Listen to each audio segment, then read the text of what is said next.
Hi guys, good morning at welcome na naman sa isang Basics with Bongski. Siyempre gamit natin ang ating SQ guitar bass.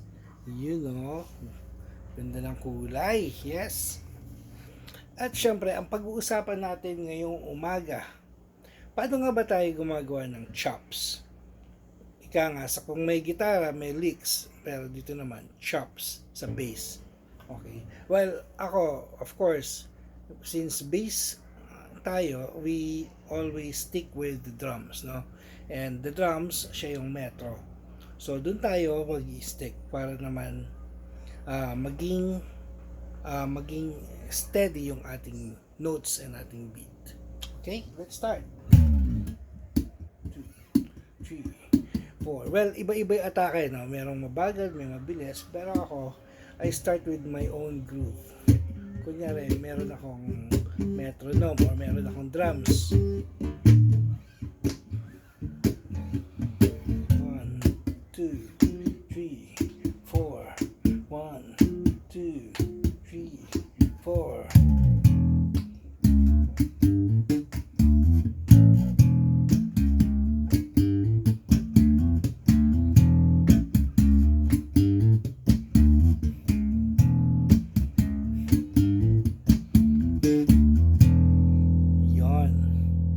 So, syempre, mag-iisip ka na rin kung anong mga klase ng nota ang i-insert mo para naman mas ma-appreciate mo yung groove na gagawin mo.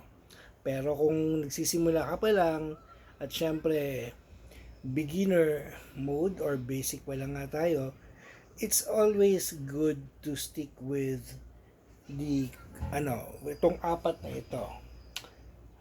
A, C, G, D. So, just for you to build confidence, no, sa mga notes mo. Paano nga ba gagawin yan? So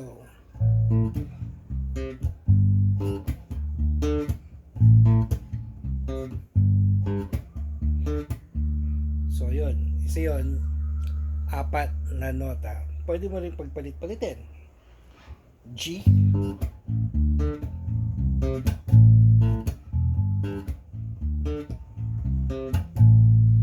So, pwede rin ganon. Nasa sayo na yan.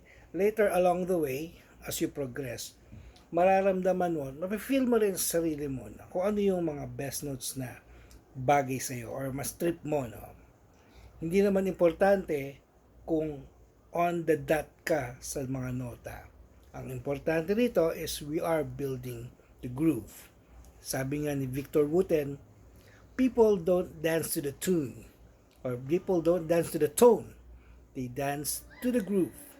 So let's keep it groovy.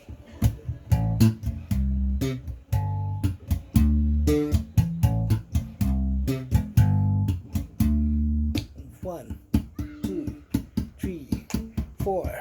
1, 2, 3, 4.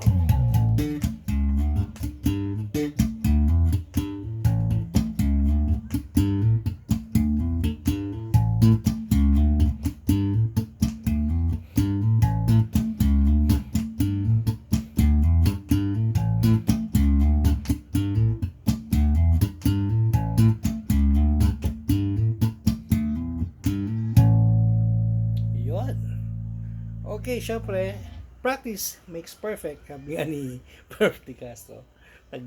Nanghiram pa no? Pero talaga naman, practice lang and sa tuloy-tuloy na pag-ensayo nyo, you'll get the hang of it at syempre, mas gagaling pa kayo. Alright? Once again, see you again next time para sa ating Basics with Bongski. Ingat! Bye! Pshh.